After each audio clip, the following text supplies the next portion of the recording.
পুরুষ মানুষের কাছে এক অদ্ভুত সুপারন্যাচারাল পাওয়ার আছে। ওরা চাইলেই একজন নারীকে দুনিয়াতেই জান্নাতের মতো শান্তি দিতে পারে। কথায় আছে না, it's heaven when you marry a good man. একটি সংসার সুন্দরভাবে গড়ে উঠতে নারীর যেমন ভূমিকা রয়েছে, ঠিক তেমন পুরুষেরও। হ্যাঁ, নারীদের কোনো ছুটি নেই, তাদের ঘুম থেকে উঠে ঘুমোতে যাওয়ার আগ পর্যন্ত সারাদিন কর্মব্যস্ততার মধ্যেই কাটাতে হয়। কিন্তু এই যুগে এসেও একজন পুরুষ ৯টা-৫টা চাকরি কিংবা ব্যবসার সামনে শুধুমাত্র নিজের স্ত্রী ও সন্তান এবং পরিবারের চিন্তায় নিজের সমস্ত বিলাসিতাকে উপেক্ষা করে থাকে। এই তো, যে মানুষটা কোনো নতুন গ্যাজেট লঞ্চ হলেই সাথে সাথে নিজের জন্য কিনে নিত, সেই মানুষটা এখন তার পছন্দের গ্যাজেটের নতুন মডেল বের হওয়ার পরেও বছর ২ ধরে সে একটা ফোনই ব্যবহার করে কাটিয়ে দেয়। সে তার সর্বোচ্চটা দিয়ে নিজের পরিবারকে উন্নত একটা জীবন ব্যবস্থা দেওয়ার চেষ্টা করে। এরকম শখে আদতে প্রতিটি পুরুষ তার নিজস্ব জায়গা থেকে করে থাকে।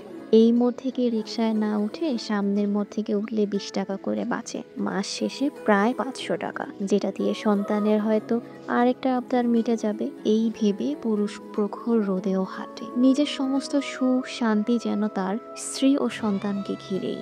এ ধরনের পুরুষদের কেউ বাহবা দেয় না। রোমান্টিকতা তো শুধু হাঁটু গেড়ে গোলাপ নিবেদনে, তাই না? কিন্তু আমার কাছে আমার শখের পুরুষের আমাদের জন্য এই ত্যাগ, না বলা আর্তনাদ, এগুলো অনেক ম্যাটার করে। আমি তার এসবেই রোমান্টিকতার খুঁজে পাই। যেই পুরুষ চাওয়ার আগেই সব আপনার চোখের সামনে এনে দেয়, সেই পুরুষই হলো প্রকৃত পুরুষ। পুরুষেরা ভালোবাসা হয়তো এভাবেই প্রকাশ করে, যেভাবে যুগের পর যুগ আপনার আমার বাবারা করে এসেছে। তারা সন্তানের জন্য নিজের জীবন দিতেও রাজি হয়ে যায়, কিন্তু বাবারা বাবাদের ভালোবাসা কখনো প্রকাশ করতে পারে না। আর আমরা সন্তানেরাও কখনো যেমন মাকে জড়িয়ে ধরে বলতে পারি, মা তোমাকে আমি অনেক ভালোবাসি, কিন্তু বাবার ক্ষেত্রে কিন্তু আমরা সেই প্রকাশটাও করতে পারি না।